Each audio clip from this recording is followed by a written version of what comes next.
The Lost Generation, born between 1883 and 1900, received adulthood not as a gift, but as a bill for someone else's political stupidity. These people were entering an age when they would normally choose a profession, a family, a city, a normal human trajectory. But the world gave them trenches, artillery, gas attacks, ambulance trains, and mass cemeteries. Very generous. A truly luxurious start. For them, the First World War became an industrial-scale meat grinder. No chivalrous romance, no beautiful uniforms, no ceremonial speeches. Machines, metal, mud, and millions of bodies. According to various estimates, the war claimed the lives of around 9 million soldiers, and tens of millions were wounded. And then, a young man returns home. If he does. And instead of his former confidence, he feels an emptiness. An arm might not work. A leg might be left somewhere at the front. Friends, too. An excellent school for growing up, if the purpose of school is to break the psyche and prove that civilization is better at killing than at thinking. And then, of course, the world didn't stop. It just couldn't.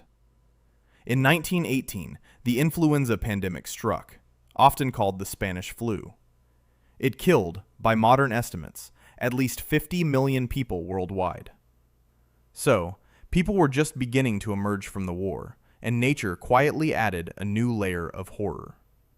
No pathos, just a virus, overcrowded hospitals, and families where death had become commonplace.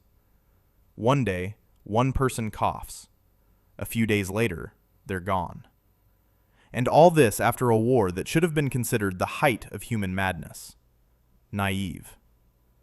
The name Lost Generation stuck, not because these people were weak or useless. No, they had lost faith in the old words. Duty, honor, progress, empire, homeland. All these grandiose slogans looked especially vile next to the reality of the trenches. When you're told of a great mission, and next to you lies a boy who was only 18 yesterday, the brain quickly loses respect for beautiful slogans. And then came the Great Depression. Market collapse, unemployment, poverty, queues, fear of tomorrow. Those who survived the war and the pandemic also suffered an economic blow, a decisive blow. But from this same milieu emerged people who changed science, medicine, literature, and the very way we talk about trauma. Albert Einstein, Alexander Fleming, Ernest Hemingway. The generation the world tried to crush didn't become happier, but they did become more honest. And perhaps that's why his voice still sounds like a man who finally saw how the world works, and he really didn't like it. The greatest generation, born between 1901 and 1927, grew up amid the ruins of one world war and entered adulthood at the threshold of a second. Such is the neat historical service. First, they explain to you that the world has become civilized. Then the economy collapses, families lose money, jobs disappear, and the adults around you walk around with the expressions of people who have suddenly been shown the true price of life. The Great Depression hit them not in some textbook, but right on their plate, their home, and their future. After the stock market crash of October 1929, unemployment in the United States rose to roughly a quarter of the workforce. Millions of people sought any kind of work, took any kind of small job, and skimped on everything they could possibly cut. And yes, after such a thing, a character becomes not soft and airy, but like a dry piece of wood. Because when a person grows up next to poverty, they quickly understand one nasty thing. Money doesn't favor the weak. The market doesn't know how to pity. And beautiful promises don't buy food. Then came World War II. Surprise! Those who had already seen work lines and their parents' fear were given a uniform, a rifle, a ship, a plane, a factory machine, or a military hospital. This war claimed tens of millions of lives around the world. Europe burned. Asia burned. Cities were reduced to dust. The Holocaust exterminated approximately 6 million Jews, and it is one of the coldest chapters in human history, where bureaucracy, ideology, and mass murder work together like a perfectly oiled, hellish machine. Here, cynicism is no longer needed. Reality itself took care of itself. They weren't called the greatest because they were holy men without mistakes. No, among them were ordinary people with fear, stubbornness, rudeness, weaknesses, and a habit of remaining silent where they would now be making public confessions. But they endured depression, war, and loss, and then went on to build a world in which their children would want to buy houses, study, work, start families, and believe that tomorrow wouldn't bring another planet-sized catastrophe. After the war, they ramped up production, built infrastructure, expanded education, and advanced science and technology. Alan Turing helped change the history of computing. Grace Hopper became one of the figures without whom programming would have seemed a much more savage beast. This generation didn't just survive catastrophes. They emerged from them with a strange, brutal practicality. Less whining, more action. Sometimes it sounds cold. Sometimes it's even infuriating. But when you grow up between famine, bombs, and funeral notices, your taste for idle talk gets a little soured. The silent generation, born between 1928 and 1945, was born into an era when childhood didn't ask if you were ready. It simply grabbed you by the collar and dragged you into adulthood. No soft landing, no beautiful fairy tale of happier times. These people grew up alongside the Great Depression, World War II, food rationing, anxious adult conversations, and the perpetual feeling that stability existed somewhere, but definitely not in their home. They weren't called silent because they didn't have thoughts. They did have thoughts. And what thoughts they had. It's just that the world around them quickly explained, less noise, more benefit. Don't stand out. Don't argue unnecessarily. Don't disrupt the order, because the order is already creaking like an old door after a fire. When a child sees adults hoarding food, clothing, fuel, and nerves, they don't grow up carefree. They learn to be comfortable in order to survive. Yes, it sounds disgusting, but it's honest. In their early years, scarcity, discipline, and fear of the wider world became the norm. Many were born too late to fight as adult soldiers, but early enough to feel the effects of war on their skin. Destroyed cities, fathers and older brothers at the front, mothers who didn't lecture on self-actualization, because they had a simpler task, to survive until next week and feed their children. That's the kind of pedagogy you need. You don't need any inspirational posters when reality itself stands over you with a cold face. After the war, they entered adulthood in a world that sought order at any cost. Nations built institutions, families clung to stability, and work became almost a religion. The silent generation didn't rush to the barricades for every inner turmoil. They built careers, started families, bought houses, saved money, paid bills, and endured. Sometimes they endured too much, sometimes to the point of absurdity.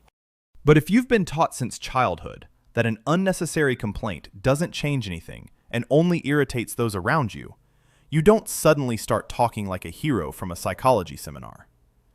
And here's the strange thing. It was precisely from this outward silence that some very resonant consequences arose.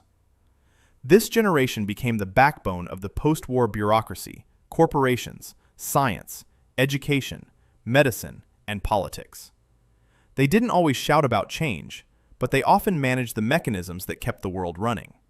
Cold wars, economic growth, the first mass offices, the expansion of the middle class, new household appliances, television in homes. They saw all this not as a toy, but as proof that chaos could at least be somewhat tamed. They can be accused of conformism. Yes, they can. They were often cautious, reserved, uncomfortably stern, sometimes so emotionally closed that even a stone seemed talkative next to them. But one must understand the price of this silence. It didn't emerge from nothing.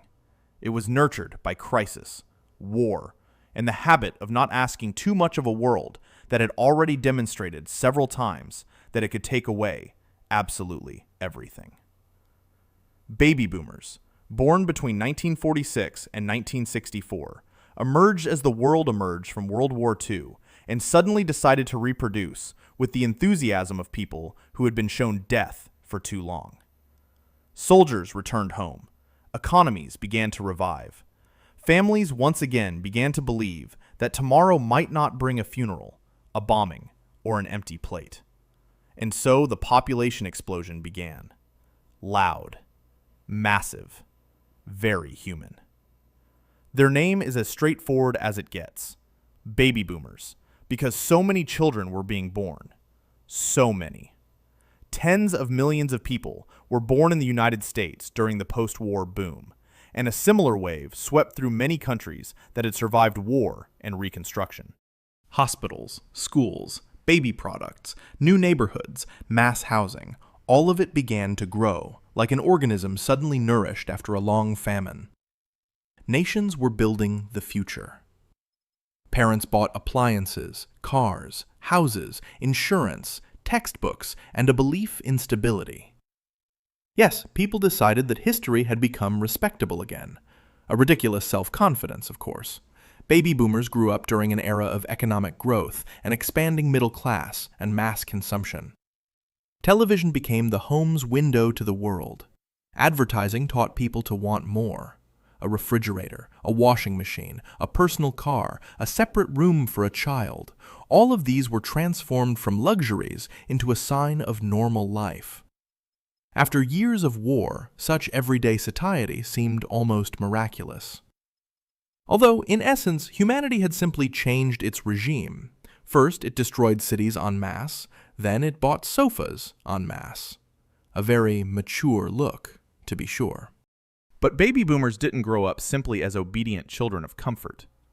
They lived through the Cold War, the fear of nuclear attack, the Vietnam War, the civil rights struggle, the second wave of feminism, student protests, rock music, and a dramatic shift in morality. They inherited a world where adults said, "Live in peace, we've rebuilt everything." And the young people looked at racial segregation, military conscription, censorship, and old family rules and responded, "Seriously? This is what you call normal?" So, boomers became a generation of enormous contradictions. On the one hand, they had more opportunities than their parents. Education became more accessible. Jobs were more plentiful. The economy often grew faster than previous generations could tolerate. On the other hand, they began to break many of the rules that underpinned this order. They protested, argued, demanded rights, changed their music, clothing, attitudes toward family, sex, authority, and personal freedom. Sometimes boldly, sometimes noisily, sometimes as if the entire world was obligated to immediately adapt to their mood. The irony is that the generation born from a dream of stability itself became the source of a cultural earthquake. Parents wanted quiet children after a terrible war. What they got was a huge demographic wave that grew up, turned up the volume, and began asking why the old world reeked so much of power, fear, and hypocrisy. Baby boomers have become proof of one unpleasant thing. When children are given comfort, education, and a voice, they don't always nod gratefully. Sometimes they take that voice and start yelling. Generation X, born between 1965 and 1980, grew up in a strange gap between the old analog world and the future digital meat grinder. They still knew TV with a limited number of channels, cassette tapes, paper maps, landlines, and the boredom of no refresh button. And then they were hit with personal computers, the internet, mobile phones, corporate offices, and the promise of flexibility. Very convenient. First, they teach you to live by the old rules. Then, they quietly change the whole game. They're often called kids with keys around their necks. It wasn't literally true in every country and not for everyone, but the phenomenon was real. Parents worked, families were more likely to break up, and children often returned to an empty house after school, deciding for themselves what to eat, what to do, and how to avoid minor domestic disasters. Adults were busy with careers, bills, and their own divorces. Generation X realized early on that if you're bored, scared, or confused, no one is obligated to immediately run and explain. Sort it out. Yes, it sounds cold, but it's a great way to practice independence. Their childhoods were marked by the Cold War. Nuclear alarm, war news, talk of superpower confrontation, military exercises, the fear of a big button that some important person might press in a fit of political idiocy. Imagine the quality of sleep in children who were told by adults, the world may disappear, but in the meantime, do your homework. Excellent logic. First, the probability of a global catastrophe, then the math. Culturally, they entered an era when mass pop culture became louder, faster, and more brazen. Music television, videocassettes, game consoles, the first home computers, science fiction, action movies, advertising, magazines, new youth subcultures. They saw the screen transform from a family box into a personal habitat. It wasn't yet a smartphone in hand, but it was already clear. Human attention could be bought, packaged, and sold. The market looked at teenagers and wasn't thinking about their souls. Of course not. It was thinking about their wallets. They entered adulthood without much of a rosy glow. Economic downturns, corporate layoffs, instability, competition, the AIDS epidemic, mistrust of politicians, and big promises. That's why Generation X has such a dry skepticism. They didn't particularly believe the system would embrace them. The system usually doesn't. It sends out a bill, asks for a resume, and pretends everything is under control. But it was precisely this suspicion that made them comfortable in the new era. They were able to live without the internet and then integrate it. They remembered the world before total connectivity and participated in its digital transition. From this environment emerged the people who advanced personal computers, software, e-commerce, and new media. Generation X didn't ask for much applause. They simply learned to survive between two worlds, while everyone around them loudly argued about who was in charge. And they stood by, watched this circus, and got on with their work. Millennials, born between 1981 and 1996, grew up at a time when the world shed its analog skin and began to stretch a digital one, sometimes crookedly, sometimes with sparks. They still remember push-button phones, slow internet, hard drives, cable modems, and patience as a basic skill. And then, everything sped up. Messages, work, news, dating, shopping, learning. Life moved onto the screen and didn't even bother asking if anyone was comfortable in that cramped digital elevator. They're often called the first true children of the transition. Not those born inside smartphones, but those who witnessed them take over the world. As children, they could play outside without constant geolocation. And as adults, they were explaining to their parents why they shouldn't click on suspicious links. A wonderful role. First you're a child, then you get free tech support for the whole family. Without a salary, of course. Humanity loves to skimp on the obvious. Millennials were sold the idea for years. Study, get a degree, work hard, and life will fall into place. It was all very well. Then many entered the job market during or after the Great Recession, when jobs were disappearing, wages were stagnating, housing prices were rising, and the confidence of adult promises was crumbling like cheap plastic. In some countries, this was compounded by massive student debt. And then they were told they were lazy. Brilliant. First the system changes the rules, then pretends the player is to blame for losing. Because of this, millennials redefined home, career, and success. For many, homeownership became less a normal part of growing up and more an expensive mythical object that existed somewhere, but clearly wasn't comparable to their salary. A steady job also lost its magic. If a company could fire you with a single letter, why treat it like a sacred temple? They began seeking flexibility, remote work, projects, experience, meaning, and balance. Yes, sometimes it sounded naive, but the old contract was already crumbling. They were simply the first to loudly declare that the paper smelled of deception. Technology made them fast, agile, and adaptive. They learned to live in a world where every year a new tool, a new platform, a new way to lose attention and money appears. They witnessed the birth of social media, the online economy, streaming video, and apps for everything. The world became an endless notification bar. Want to work? Notification. Want to relax? Notification. Want to remain silent? You've already been notified. Millennials have become a generation of weary adaptation. They're not the richest, not the most secure, and certainly not the most secure. But they know how to retrain, change careers, navigate the tide of hope and anxiety, laugh at their own burnout, and keep moving forward even when the instructions for life are long outdated. They're often ridiculed for their sensitivity, but frankly, after crises, debt, digital noise, and the eternal pursuit of stability, sensitivity doesn't seem like a weakness, but a normal reaction of a body that's been kept in alarm mode for too long. Generation Z, born between 1997 and 2012, was the first generation for whom the internet wasn't a technological marvel.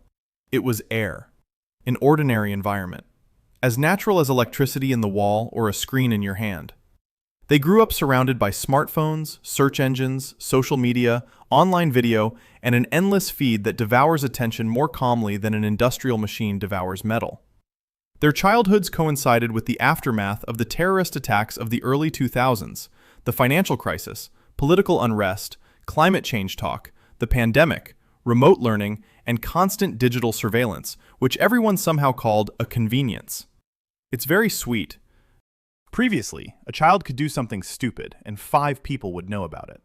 For Generation Z, stupidity can remain online forever, because humanity has decided to preserve shame better than medical records. They don't just use technology, they live inside it. For them, searching for information doesn't feel like a trip to the library and the ceremonious opening of a thick reference book. No. A question arises, a screen lights up, an answer is found. Or maybe they find garbage disguised as an answer. That's where the whole circus begins.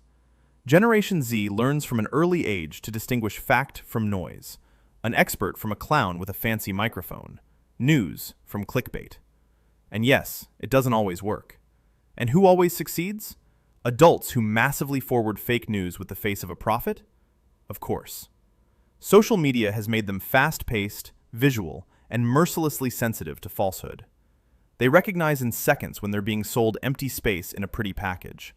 They become accustomed to short formats, memes, live streams, personal brands, public conflicts, and constant comparisons to the edited lives of others.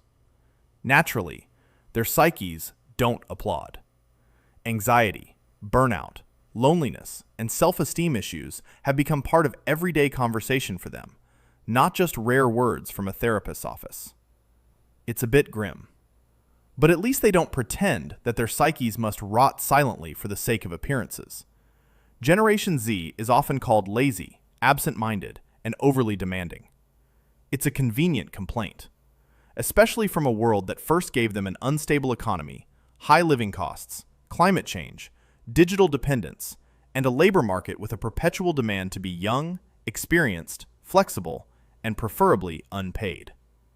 Then this same world wondered, why don't they want to worship their office chair and work themselves to the bone?